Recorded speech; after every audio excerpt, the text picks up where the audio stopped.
Hello friends, आप देख रहे हैं टेक्निकल सागर यूट्यूब चैनल और आज हम एक प्रैक्टिकल वीडियो करेंगे जो कि PHP माई एडमिन के ऊपर होगी। तो PHP माई एडमिन को समझने के लिए पहले हमें अपना FTP अकाउंट खोलना होगा या आप बोल सकते हैं सर्वर खोलना होगा जहां पर आप अपनी वेबसाइट को लोड करते हैं। तो आप मुझसे पूछेंगे कि ये क्या होता है, मतलब FTP सर्वर पे लोड करना ये सब क्या होता है। तो सिंपल टर्म में मैं आपको बता दूं कि आप अपनी वेबसाइट बनाते हैं तो वो आप अपने कंप्यूटर में रख के तो दुनिया को नहीं दिखा सकते। आप उस वेबसाइट को सर्वर पर अपलोड करते हैं और सर्वर पर अपलोड करने के लिए आपको वहां से स्पेस चाहिए, एक जगह चाहिए जहां पर आप अपनी वेबसाइट को अपलोड कर सकते हैं।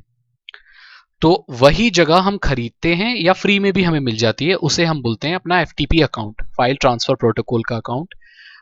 तो उसी अकाउंट में मैंने अभी लॉगिन किया हुआ है और यहीं पर अपनी वेबसाइट ऑफलाइन कोडिंग करके यहीं पर अपलोड करने पर वो ऑनलाइन अवेलेबल होती है। अब जैसे कि आपको पता है कि जो सिंपल HTML फाइल्स होती है उसमें डेटाबेस का तो कोई लफड़ा नहीं होता, हमें डेटाबेस वगैरह के ऊपर ध्यान नहीं देना होता।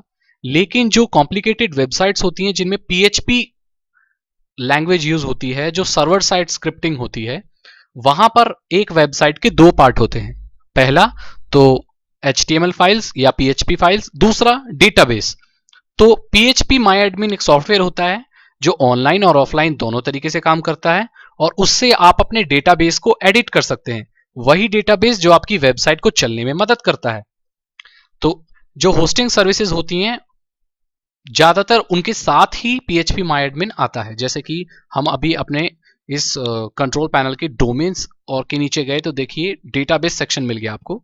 तो डेटाबेस सेक्शन में देखिए MySQL डेटाबेस विजार्ड PHP माई एडमिन। तो हमें इसी को क्लिक करना है। हमने इसको क्लिक किया और अभी सिस्टम हमें रिडायरेक्ट कर देगा हमारे PHP माई एडमिन के कंट्रोल पैनल पे। फिर वहां से हम जो भी ऑपरेशन करना चाहते हैं डेटाबेस के ऊपर वो हम कर सकते हैं।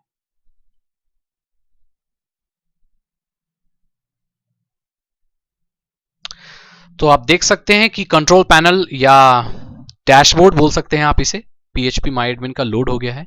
तो यहां पर हमें सबसे पहले देखना है कि क्या क्या टैब में है ऑप्शन। सबसे पहले है databases, SQL, status, export, import, setting, variables, charsets और इंजन्स। तो हमारे काम की कौन सी चीजें हैं? सिर्फ डेटाबेसेस, क्योंकि हम अभी शुरुआत कर रहे हैं। तो या इसको तो यहां हम डेटाबेस पे क्लिक करके खोल सकते हैं या ड्रॉप डाउन मेन्यू आप देख रहे हैं। जैसे ही ड्रॉप डाउन पे हमने क्लिक किया देखिए इतनी सारी वेबसाइट है मेरी और ये उनके डेटाबेसेस हैं। आपको पता होगा कि वर्डप्रेस जो साइट बनती है वो डेटाबेस में काफी कुछ स्टोर करती है।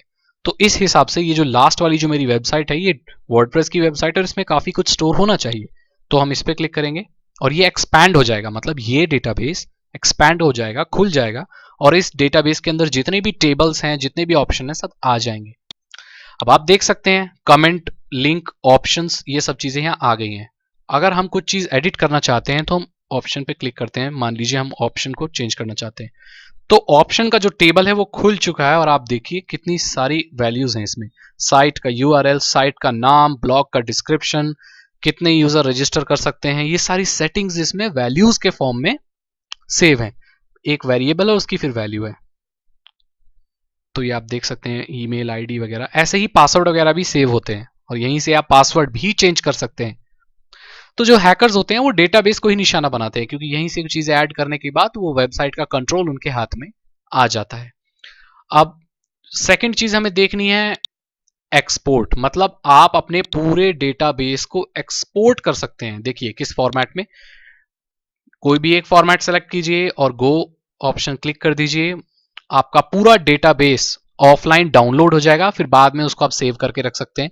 अगर आपकी वेबसाइट का डेटाबेस करप्ट हो जाए या कोई डिलीट कर दे तो आप उसको रिस्टोर कर सकते हैं। इंपोर्ट मतलब आप जो एक्सपोर्ट किया हुआ आपका कोई दूसरी साइट का डेटाबेस है वो आप अपने इस डेटाबेस में शामिल कर सकते हैं।